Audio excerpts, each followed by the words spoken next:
Alton Towers is arguably the premier theme park in the United Kingdom.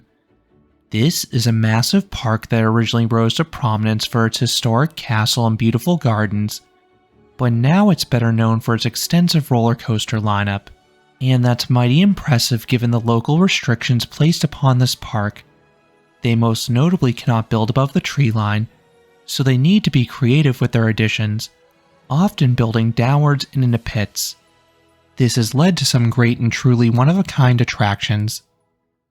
In this video, I will rank this park's top 15 rides. Before starting the list, 2 notes. 1.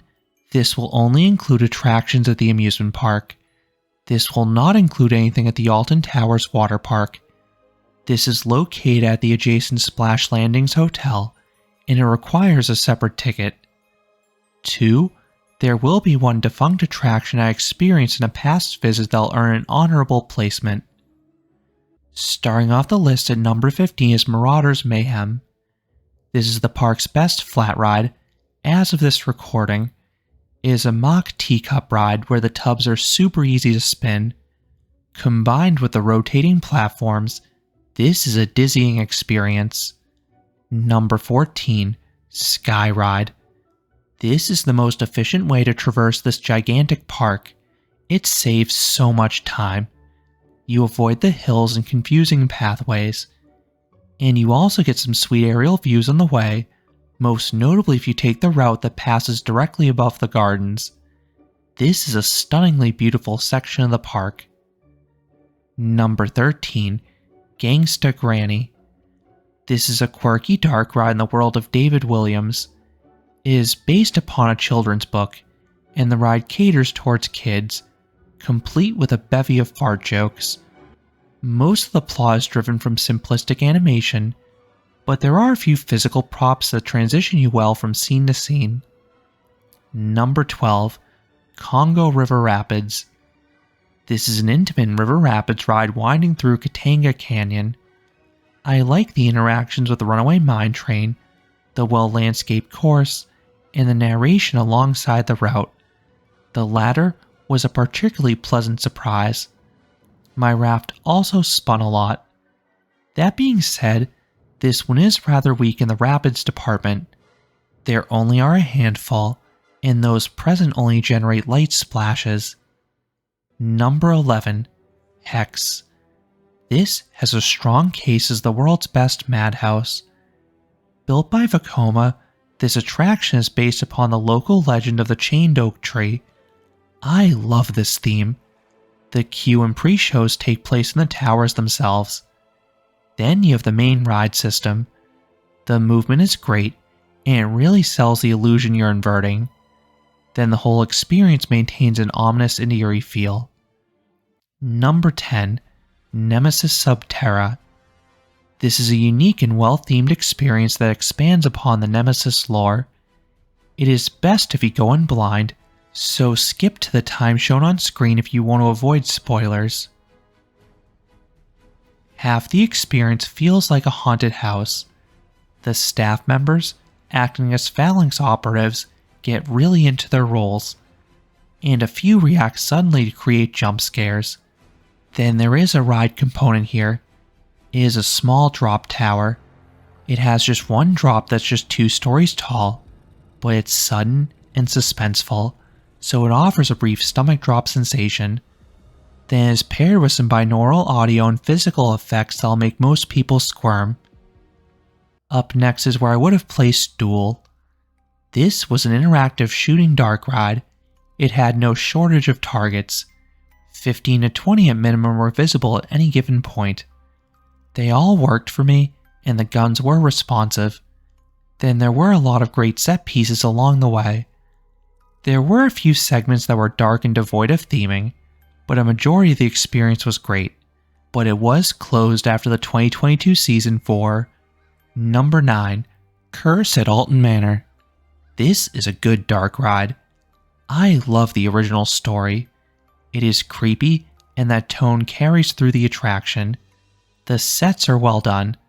They rely mostly on physical props, but they are enhanced by some screens and projection mapping effects. A lot of effects seem like they triggered a hair late for me, but that may have been a maintenance issue. This ride was unfortunately closed for the entirety of 2 of my 3 days there this past summer, so I was lucky to have even gotten on it. Number 8. Spinball Whizer. This is a Mauer spinning coaster with a custom layout. I typically get a good spin throughout. The large drops have good zip on their own, but they're extra sweet if you take them sideways or backwards. While lightly themed to pinball, this theming does not notably enhance the on-ride experience, which contrasts with the coasters higher in this list. Number 7. 13. This rides a dark, hardcore theme, but really it's an intimate family coaster, albeit a nice one. The first half takes place in the woods. It is spoiled somewhat by a trim in the first drop, but you can still get a little floater airtime. The star though is the second half. Skip to the time shown on screen if you want to avoid spoilers. You head indoors, and then you have a drop track. It has a weird fake out followed by a tummy tickling drop. Then you launch backwards. This part is slow, but you navigate these sharp bends near total darkness, so they offer repeated lateral slams. Number 6. Oblivion. The prototype B&M dive machine is a one-trick pony, but what a trick it is. The signature plunge is one of the best drops ever. The near vertical plunge is super theatric. After a brief hold, you are released into a misty underground tunnel. It goes so deep that the drop is nearly hypersized. It offers the usually great floater airtime for a dive coaster. Then I also get a free fall sensation because I cannot see the bottom. All you have after that is a turn to the brakes, but that drop is more than enough to make the experience memorable.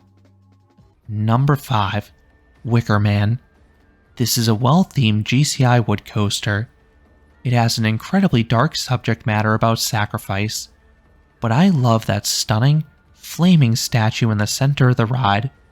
The layout is not as intense as GCI's larger coasters, but it has reasonably good pacing and some solid laterals. And then if you're on the ends of the train, you can get some decent floater airtime on the way. Number 4. Rita. This is a small, intimate accelerator coaster similar to Desert Race at Haida Park.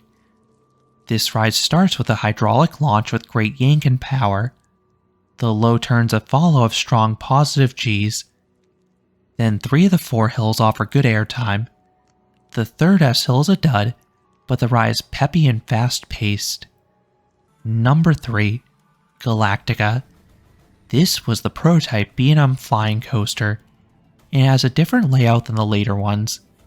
It starts with a straight drop offering some floater airtime in the back. Then this ride brings the power. There's a fly to lie. It starts as a floaty 0G roll before diving towards the ground, offering high Gs like a pretzel loop. Then you spend some time on your back, which is quite disorienting. You then return to the flying position for a graceful barrel roll, plus some dips and turns that hug the ground. This really enhances the feeling of flight. Number 2. Smiler. This Gerstlauer Infinity coaster holds the world record for the most inversions of any coaster with 14. That could be repetitive, but the inversions offer a nice variety of positive Gs, whip, hang time, and laterals. It is one dizzying maneuver after another, and you can't tell where you'll go next because of the convoluted layout. The only chance to catch your breath is the second lift hill midway through the ride. Then as a bonus, there are 2 great ejector airtime hills mixed in.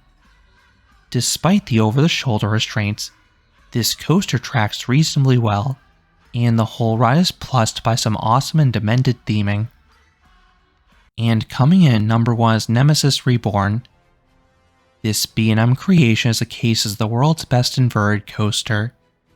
The visuals are incredible. This ride's built in a pit and interacts with a large monster. This leads to some fantastic near misses and an unconventional layout.